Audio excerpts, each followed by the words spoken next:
Hello everyone, this is Ian from the Rico Rock. Welcome dito sa Food Reviews. Nandito tayo ngayon sa Binyan, Laguna para subukan ang Sizzling and Steakhouse. At susubukan natin ang kanilang Pares Overload. So, if you're excited to watch this video, don't forget to subscribe to my channel and follow the social media channels. Tara! Ang Sizzling and Steakhouse ay kilalang restaurant sa Binyan, Laguna.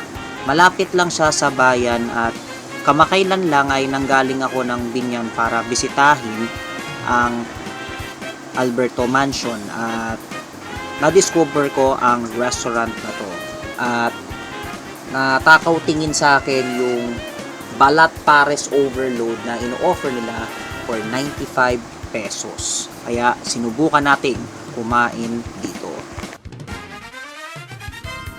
So, nandito tayo ngayon sa Sizzling and Steakhouse dito sa Binyan. Isa sa mga kinita nilang dahil itong pares na overload. Nasa 95 pesos lang siya tagtag ng taba at lamang. So, first impressions ko dun sa pares, wow, napakadaming serving yung taba at saka ng yung pork.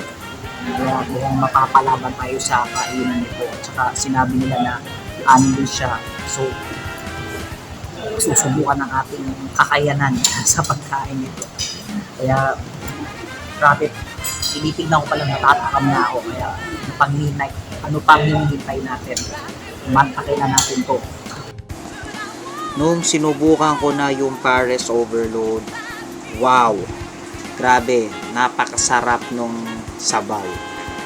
Yung katas ng karne talagang nanunuot dun sa sabaw at talagang pinakuluan talaga nila to ng mabuti. Kaya talagang naglalasa siya.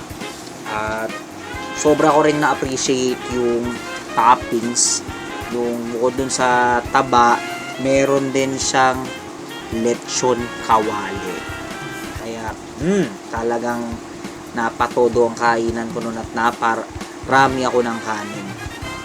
Pero, pagka nakarami ka talaga nito, totally magsasawa ka kasi nga mamantika at the same time puro taba.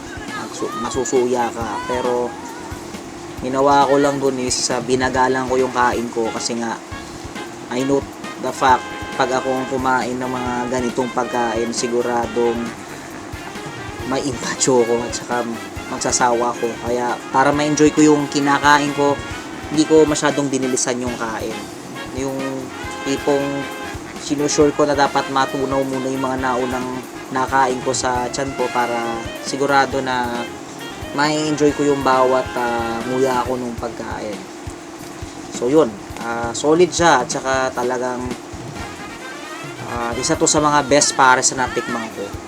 Tapos may kasama rin siyang libreng soft drinks kaya talagang best partner siya talaga ng pares. So talagang nagiging mas panalo yung lasa niya at mas mapapagana yung kainan mo.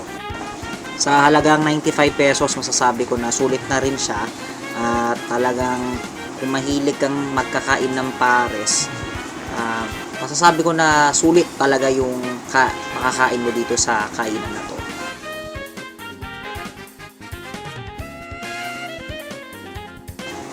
It's time for the verdict. Ano ba ang masasabi ko sa kainan na to?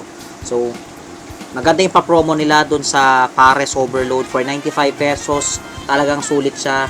Tsaka maganda yung place. Talagang sosyalin siya. Hindi yung basta-basang mga nasa typical na paresan. Kaya suggested talaga na kung punta kayo ng Binyan, bisitahin nyo tong lugar na to.